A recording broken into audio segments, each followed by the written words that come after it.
So hello, today I will be talking about my classics TBR for 2022. I hope you all still care, because I know it's very late. Two things, actually probably three, but okay, let's address this outfit. I had a job interview and I don't know, I just didn't want to change.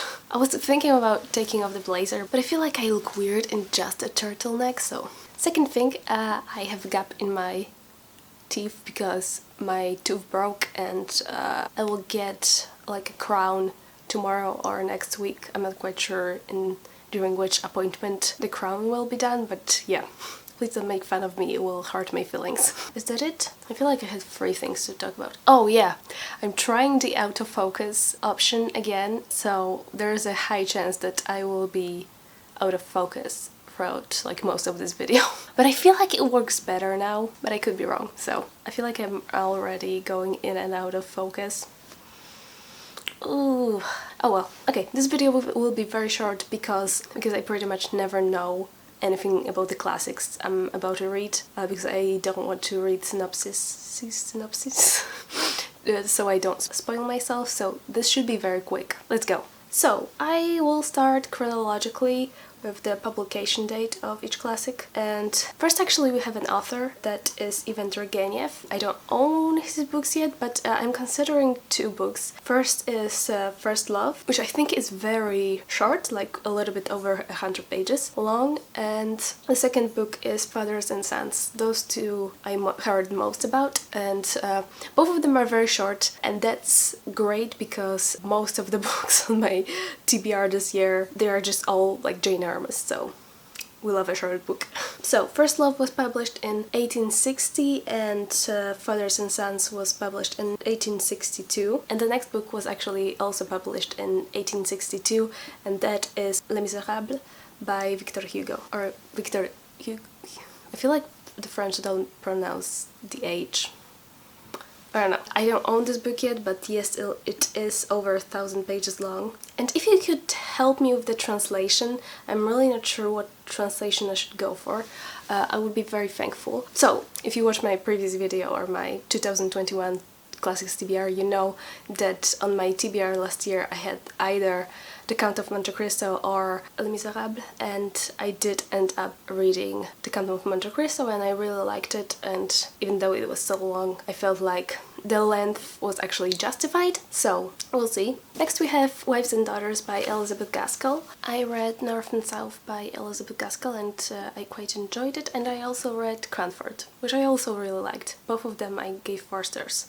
For a very long time I wasn't going to read Wives and Daughters because it's technically an unfinished novel, and it's like that's almost 800 pages long. Great. Yeah, it's actually unfinished, like there's a chapter or two missing because Elizabeth Gaskell died before she could finish this book. But a lot of people say that even though it's unfinished, it's still satisfying and it's still, like, you know where it's going technically, and I've heard like pretty much nothing but amazing things about this book, so I've decided to give it a go. I do think it's about like some girl and her father remarries, and now she has like a stepsister, and it's about those two, I think.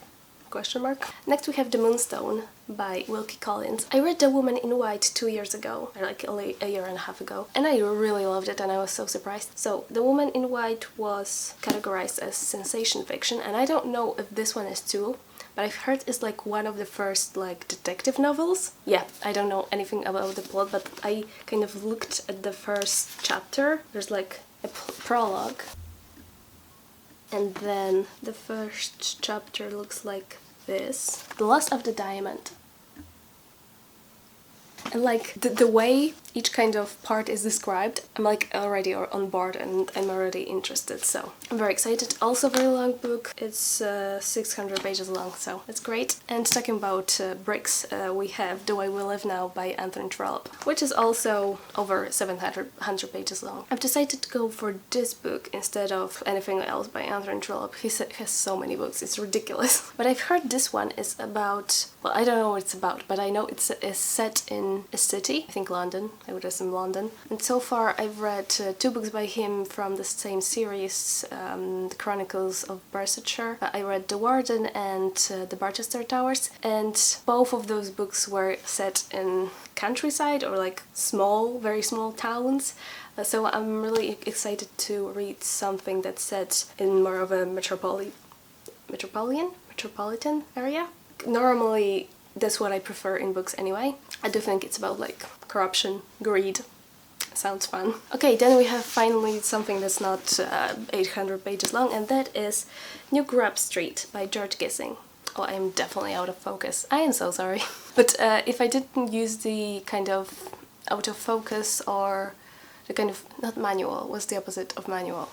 What is it? If I use the manual settings, for some reason it will be very, very dark, even darker than it is now, so it's either I'm going to be all blurry or it's going to be as if I'm recording from a cave, so, you know, who knows what's better. Also, my cats are sleeping. Do you want to see the cats? Okay, if they're still sleeping at the end of the video, I will show you the cats real brief. Okay, so, sorry, okay. New Grub Street. You probably know that I read The Odd Woman last year and I really loved it. I really liked George Gissing's writing style.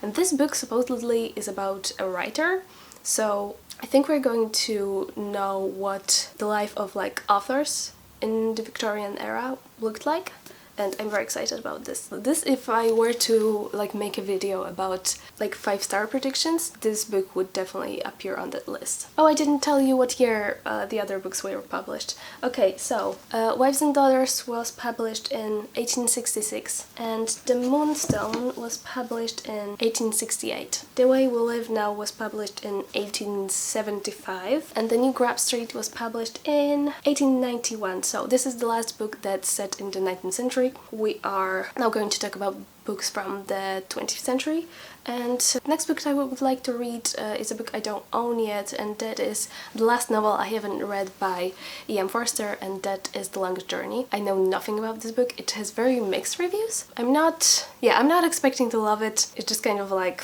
this is the last one I haven't read. I'm a completionist. I would like to read it. Yeah, I have no idea what it's about, but it was, oh no, a kitten has woken up. Go to sleep. Go back to sleep. Very well.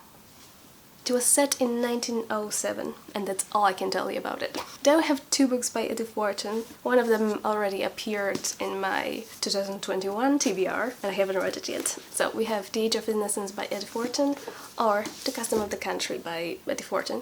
I was also considering reading Ethan Frome, but I feel like I would like to read it in the winter, and I don't think it's going to happen this winter, but because it's already February and I don't see myself wanting to read anything like extremely depressing, and a lot of people say that Ethan Frome is actually one of the most depressing books by Edith Wharton. So I think I'm gonna wait until next year. I'm also putting off reading The Age of Innocence because it's about infidelity, and I am kind of leaning towards The Custom of the Country, not gonna lie. So this was her earlier work, so this was published in 1913, while The Age of Innocence, with which she won the Pulitzer Prize, this was published in 1920. It's probably gonna be The Custom of the Country. I know this is the most popular one, but kind of because of that I want to read it a little bit later. I feel like most of the time I start with the most popular books by authors, and then a lot of the time I read the best ones first.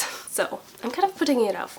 We'll see what happens. And then we have A Country Doctor's Notebook by Mikhail Bulgakov, which I believe is about a doctor that works in the countryside. I'm so sorry, this is so unhelpful. Also another short one, so we love to see that. I do know, but I do think Bulgakov actually had some, like he learned medicine for some time, or he actually was a doctor. Okay, let me Google that real quick because I don't want to like say something completely wrong. Oh, okay.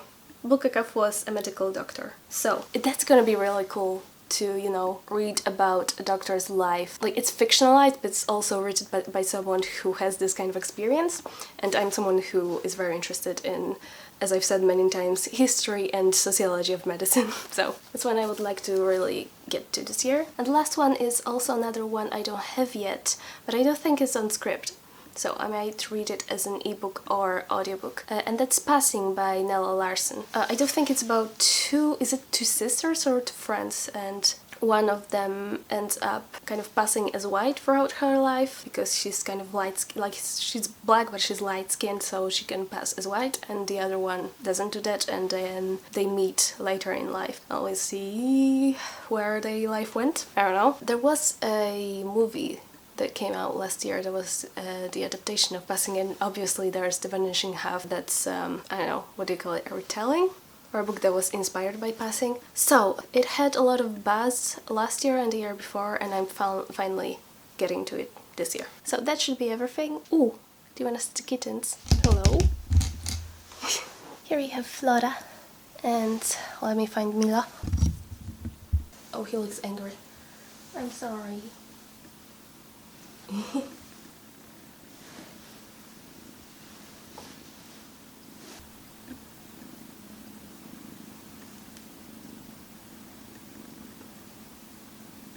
So that's everything. I hope this was a very brief video, and I'll see you next time. Bye!